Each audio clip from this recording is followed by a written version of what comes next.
नेहमीचा ढोकळा खाऊन कंटाळा आला असेल तर आजची ही रेसिपी नक्की ट्राय करा. 2 थरांचा असा मऊ स्पॉन्जी सँडविच ढोकळा एकदा खाल्ल्यावर पुन्हा पुन्हा बनवाल. तर आज आपण साध्या रव्यापासून बनणारा हा सँडविच ढोकळा बनवणार आहोत. तर हा ढोकळा नाश्त्यासाठी, संध्याकाळच्या स्नॅक्ससाठी किंवा पाहुणे आले असतील तर पटकन बनवण्यासाठी अगदी परफेक्ट आहे. यामध्ये 2 थरांच्या मध्ये हिरवी चटणी असल्यामुळे प्रत्येक घासामध्ये छान स्पायसी आणि टँगी टेस्ट येते. अगदी साध्या साहित्यामध्ये तुम्ही हा सँडविच ढोकळा बनवू शकता. तर त्यासाठी अगदी पहिल्यांदा ढोकळा तुम्ही कशामध्ये वाफवत ठेवणार आहोत, त्याला आधी तेलाने ग्रीस करून घेऊयात. माझ्याकडे ही इडली प्लेट आहे, त्याला तेल लावून घेतलेलं आहे. आता आपण बॅटर बनवून घेऊयात. तर त्यासाठी मिक्सरच्या भांड्यामध्ये एका वाटीने मी 2 वाटी बारीक रवा घेतलेला आहे. जर तुमच्याकडे बारीक रवा नसेल, जाड रवा असेल तर मिक्सरला बारीक करून घेऊ शकता. आता त्याच वाटीने आपल्याला घ्यायचं आहे 1 वाटी दही. दहीमुळे ढोकळा छान फुलला जातो. यामध्ये चवीनुसार मीठ आणि सेम वाटीनेच 1 वाटी पाणी घेतलेलं आहे. ढोकळा आतून सॉफ्ट व्हावा यासाठी ना 1 चमचाभर तेल सुद्धा घालूयात आणि हे सगळं साहित्य आपण मिक्सरला एकदा फिरवून घेऊयात. हे सगळं साहित्य मिक्सरला फिरवल्यामुळे एकजीव होतं आणि बॅटर असं आपल्याला चांगलं मिळतं. तर बघा जास्त पातळ झालेलं नाहीये बॅटर. असं इडलीसारखं घट्टच ठेवायचं आहे. तर अशी कन्सिस्टन्सी करून घ्यायची आणि बॅटर आता झाकून 15 ते 20 मिनिटासाठी बाजूला ठेवूयात. म्हणजे रवा छान फुलेल.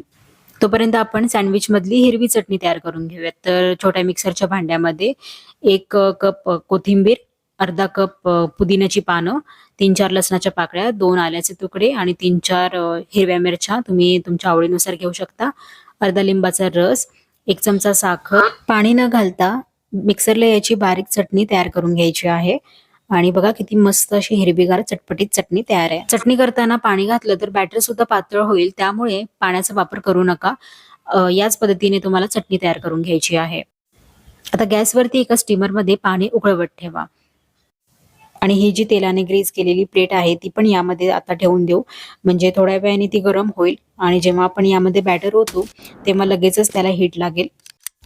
पाण्याला पहिल्यांदा चांगली उकळी आणून द्यायची आहे आणि त्याच्यानंतरच आपल्याला पुढची तयारी करायची आहे.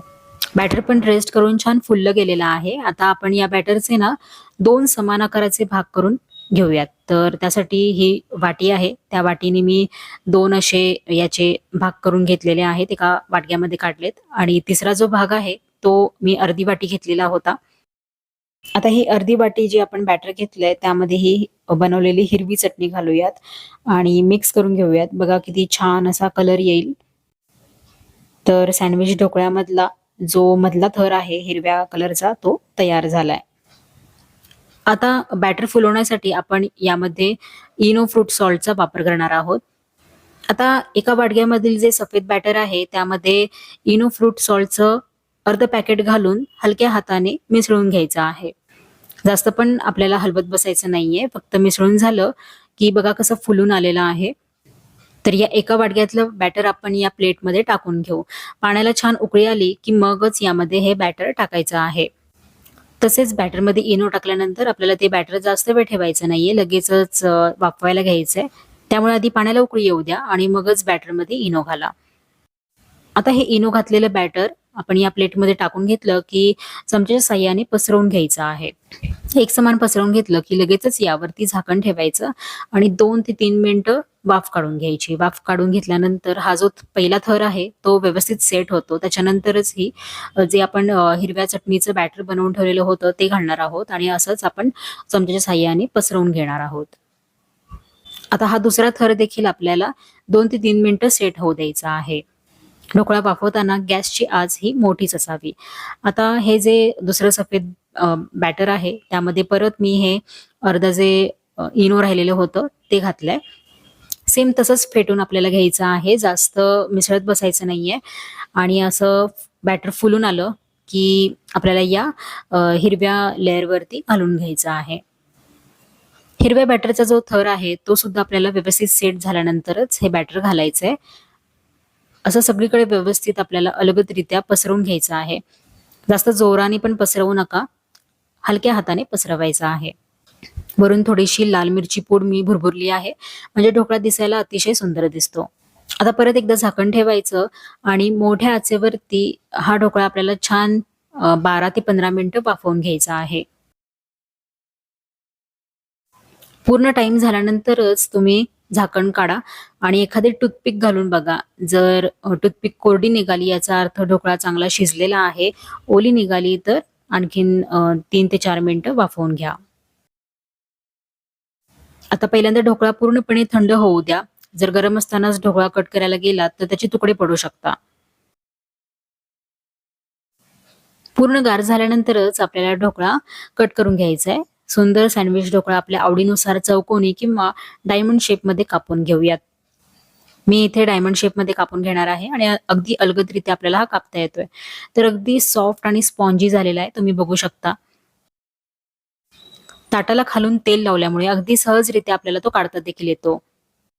आता याच्यावरती एक छान खमंग फोडणी देऊयात. ती म्हणजे गरम तेल, थोडीशी मोहरी, त्याच्यामध्ये सफेद तीळ, कढीपत्त्याची पाने आणि पाहिजे तर तुम्ही हिरवी मिरची देखील कट करून घालू शकता. आणि आता ही गरम फोडणी आपण या ढोकळ्यावरती ओतून घेऊयात. तर फोडणी करताना तीळ आणि कढीपत्ता घातल्याने ढोकळ्याची चव आणि टेक्स्चर दोन्ही छान लागते. वरून थोडीशी बारीक चिरलेली कोथिंबीर देखील घातलेली आहे. तर असा हा अगदी मऊ लुसलुशीत ढोकळा बघा किती मस्त तयार झालेला आहे. हा तुम्ही हिरव्या चटणीसोबत तसेच टोमॅटो केचप किंवा गोड चटणीसोबत सर्व्ह करा किंवा काही न सर्व्ह करता देखील असाच खाऊ शकता. यामध्ये हिरवी चटणी असल्यामुळे ढोकळा खाताना आपल्याला कशाची गरजही लागत नाही. कारण हिरवी चटणी अगदी स्पायसी तसेच थोडीशी चटपटीत अशी झालेली आहे. हा ढोकळा इतका खमंग आणि टेस्टी लागतो ना, की लगेचच संपून जाईल. तर इथे काही गोष्टी लक्षात ठेवायच्या आहेत, जसं की रवा आणि दही मिक्स केल्यानंतर बॅटर 15 ते 20 मिनिटं झाकून ठेवणे अगदी महत्त्वाचे आहे. त्यामुळे रवा फुलला जातो आणि ढोकळा अगदी सॉफ्ट स्पॉन्जी तयार होतो. बॅटरची कन्सिस्टन्सी ना खूप घट्ट असावी ना खूप पातळ.